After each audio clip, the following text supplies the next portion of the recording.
Last week, I invited 3 of my top clients to present in the What's Working Now competition at our 3rd annual Landscaper Summit. They shared really valuable presentations on sales, marketing, and recruiting. And in today's podcast, I'm going to share a couple clips from the first 2 presentations and the full talk from the winner of the What's Working Now competition. So check out today's podcast to get some great ideas. We weren't getting the leads that I knew we could. We weren't getting the right leads. What started happening is that our leads are more qualified. Our sales have probably gone up by about 10 to 15% a year. We're going to increase our sales volume by $1 million in a year. Hey everyone, Jostes here, and welcome to the Landscaper's Guide. This show is all about helping the green industry grow through sales, marketing, and leadership. And wow, I have some incredible clients who are doing incredible things with their communities, with their businesses, and it was an honor to have them come and speak at the 3rd annual Landscapers Summit.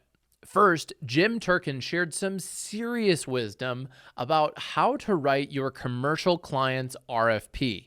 Now, Jim goes into great detail of, yes, actually helping clients write a proper RFP. This levels the playing field and eliminates the chuck in the truck contractors who are submitting really skimpy proposals that don't have a lot of detail. The benefit to Turk is that he's then competing against viable competitors where the lowball people are out of the running and now there's like legitimate competition, which is always a good thing. One of the things that he does is he adds definitions to the proposals, leveraging some of the words from SIMA, from the Snow and Ice Management Association. Another thing he does is he removes 2 very dangerous words from the proposals, as needed. All that stuff is spelled out and they don't have any clue where to find this stuff on their own accord. So we build this for them to say that, hey, no one's going to slip under the radar here and slide a fast one in. And it takes off the table, weed beds as needed. Well, as needed according to who? The property manager or me, the contractor, who was the low bidder, who said, they're not that bad. I don't think it needs it.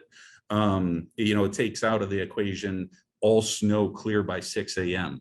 When it stops snowing at 5:45 a.m., you want 14 acres crystal clear by 6 a.m. So this just really helps in all of these definitions are not biased. Next, Chris Nylander, the sales manager from Alpine Gardens, shares how working with me and the Ramblin Jackson team helped him automate a significant amount of his sales process using online scheduling, pricing pages, and more. And he shared some interesting data 1 year after implementing this system. That's just something we're working through as a team. We're able to forecast our sales better. Sales are up 23% from last year. So we think it's working well. That's in the residential division. And we think we are adding some value and credibility. And now we get the question of why don't the other companies do this? So we're continuing to build on this and hoping that we can pull this across to the maintenance and commercial business as well and see if this is something that will work well there as well. And lastly, Casey Hendricks from Techscapes Nursery and Landscape in Ennis, Texas, won the competition with his inspiring presentation of how to create a landscape apprenticeship with your high school. Now, I had the privilege of working with Casey directly. I flew down to Texas this May, and I met the people who are one of the people who went through the apprenticeship program and one of the people from the high school, and I just love this conversation. So let's learn from Casey about how you can do this in your community. I'm Casey Hendricks, president of Techscapes Nursery and Landscape in Ennis, Texas. And I want to share with you today how we've created a high school apprenticeship program that benefits both the community, the youth in our area, and our company greatly. The challenge that we find as industry leaders, the challenge is it's our mission to inspire the next generation to not only explore the green industry as a career choice, but to show them that the green industry is the most fulfilling career choice of our lifetime.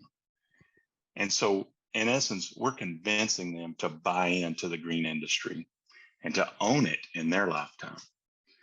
The solution to this challenge is to start early. And we found a way to do that. This is imperative. Many times we wait until people are in their 20s and their 30s. And then we try to entice them into our world, right? And it becomes an afterthought for them, kind of a backup plan or an escape route to some other dead end career path that they're on. Or maybe it's just many times a stepping stone to a greener pasture.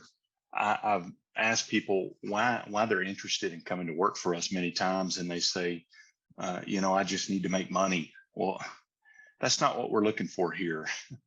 We want folks that are going to buy into this as a career choice, not just be simply another paycheck. So we've got to start early. The book of Proverbs, chapter 22, verse 6 says, train up a child in the way that he should go, and when he is old, he will not depart from it. So we must find a way to reach the youth of our community and offer them an opportunity to be a part of our organizations. We found a way to do this. We approached our local high school horticulture department a couple of years ago. We had a couple of ideas, a couple of ways that we felt we could impact the youth of our community, to get involved more with the youth of our community and the community in general. The first thing that we thought of, because our school here in Ennis is a larger district, and they have a horticulture program with a couple of greenhouses. And so we thought, what better way to approach this than with a grower partnership program? And so we approached the horticulture department, the director of the career technologies with Ennis High School, and we approached them with a grower program, a partnership, where the students literally from start to finish grow a crop of really nice hanging baskets. And then we're able to market them through our garden center to the community. And this has been hugely successful, because I won't talk a lot about that program, but we pick the plants, we provide the materials, and we are involved in the instruction of that growing process. Now, what that did for us is it opened the door. It opened the door for us to talk about the next program. And it opened our mind to the possibility of these students doing more with our organization. And so then the high school apprenticeship program was born. And how exciting it's been. I have this awesome video that this awesome company, Ramblin Jackson, did for us. And I'd like to play that video. It's just a few short minutes. And then after it's over, I'd like to explain a few details so that you can get started on your own apprenticeship program. I'm Hank Hollywood. I'm the Ennis horticulture teacher and high school football and track coach. My background is I went to Texas A&M University and I graduated with the ag science degree, and I minored in agronomy, which is turf grass. But I got into coaching. I was teaching history and health and PE, and then 2 years ago the school approached me and said, hey, would you be interested in taking over the horticulture department? The Texscapes Nursery Apprenticeship Program came about 2 years ago with a young lady by the name of Abigail Woodard. She was a student in my class, and I've got her again this year, but she expressed an interest when we were talking about careers and working in the nursery and landscape industry. So naturally, we had already had a partnership with Texscapes. I came and spoke with Casey, and we talked about it, and Casey said, bring her up here, let her interview with me, and let's see. So she came up, interviewed, they hired her. It turned out great. She's now a full-time employee and will go on to work for Texscapes after she graduates. And that's what we're looking for. We're looking for the school to help train students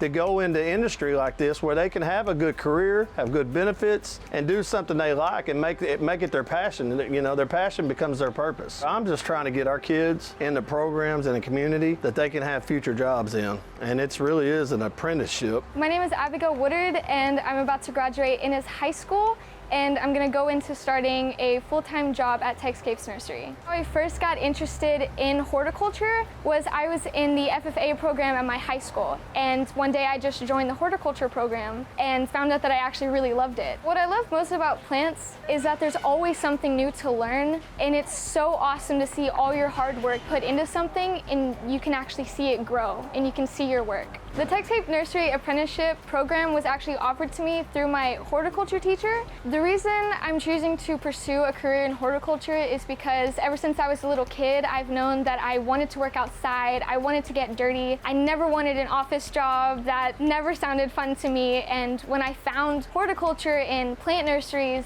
I was like, this was it. This is what I want to do.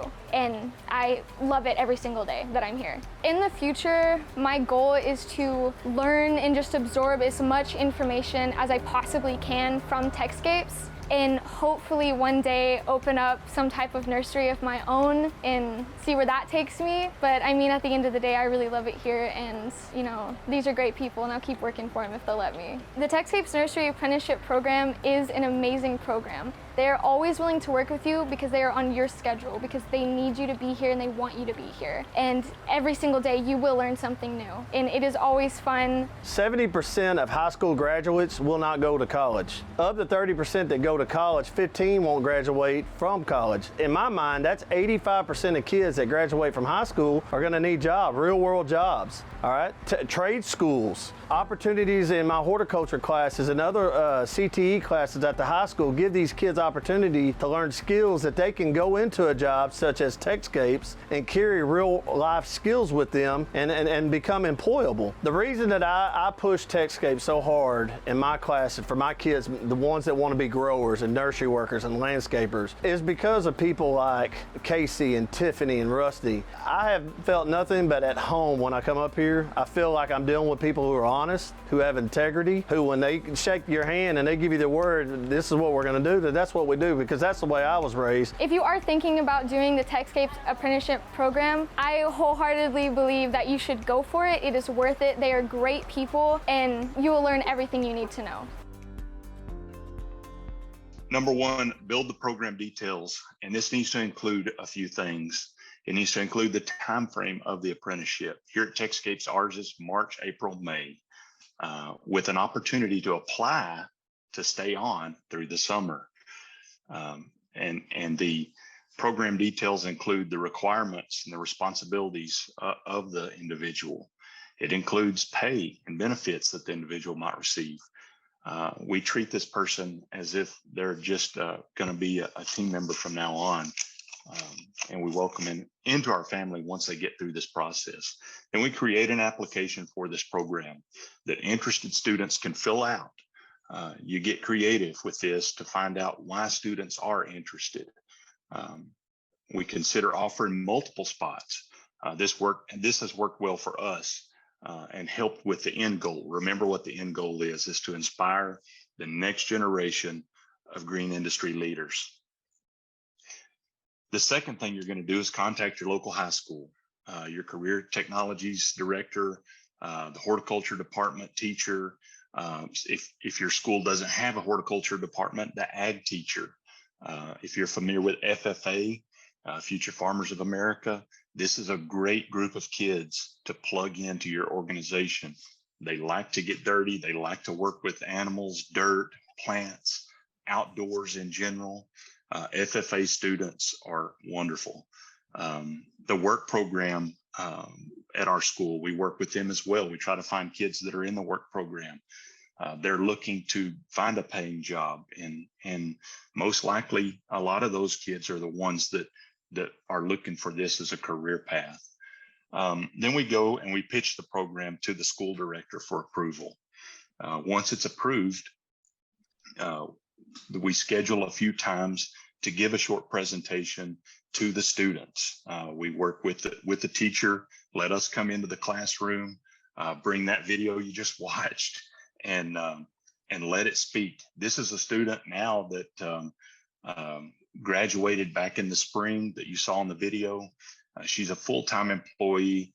She's going through right now the Texas Nursery and Landscape Association's nursery professional program so that she can further her knowledge and gain a certification there. Again, we're assisting her with that, and she's amazing, but she's plugged in. So you take that presentation to the school, and then leave the applications there for the students to fill out with a timeline for them to return them to your business. You're going to review the applications just like you would any other new hire. You're going to screen, you're going to disqualify, and then you're going to notify. Those three things. Not everybody that fills out an application is going to get the internship, even though we offer it to multiple people. Last year, we brought in 3 interns, and at the end of the internship, we offered one of them a position to stay on with us. And that young lady is still with us now. She works every day after school and wanted to work every Saturday. So we're seeing continual success with this program. After they return the applications, you review them, you're going to screen, disqualify, notify. You're going to set up short interviews and offer the apprenticeships to as many as you can effectively utilize. And the sixth thing, you're going to set goals for your new apprentices and put someone on your team as their supervisor. It's not me. I like to be involved in the process, but I'm actually not the one that's over them. I've got our nursery managers over the ones that are there at the nursery. If I just had a landscape company, I would still do this and find a way to put these kids to work and teach them about the green industry. I tried to get everyone on our team as involved and on board with these apprentices as possible, because remember, we're inspiring and training future generations. The last thing that I'd suggest is use their time wisely, treat them well, use your company environment to help them see that the green industry is a great career. We've had great success with the apprenticeship program, and I hope you can find a way to implement it into your company and inspire the next generation of green industry leaders.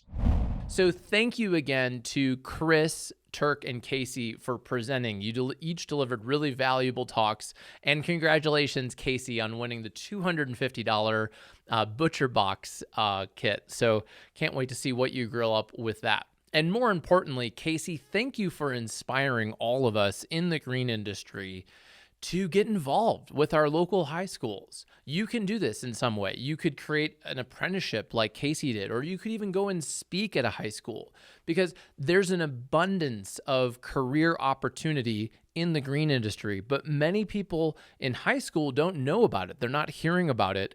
And this is an opportunity to, you might get some employees like Casey did, but more importantly, serve your community, serve the industry. So thank you, Casey, for showing us how you've done that. Now, I love hosting these events because of all the networking that happens and all the stories and technology that I learn about. It was a total blast. I hope to see you at one of our next events at landscapersguide.com/events. And hey, if you missed the summit and you want to take advantage of it, it was excellent. We had presentations on leadership, we had commercial sales process, residential sales process, breakout sessions, and we had an incredible software panel. So thanks so much to LMN, Service Autopilot, Aspire, Attentive, and Single Ops for coming and sharing about your programs and how they can help people. Check out the replay at landscapersummit.com. Hey, we even have our pizza lunch in there. So if you buy the replay at landscapersummit.com, you can earn free pizza, but you gotta get it to find out how. All right. Thanks so much. I'm Jack Jostes, and I look forward to talking with you next week on The Landscaper's Guide.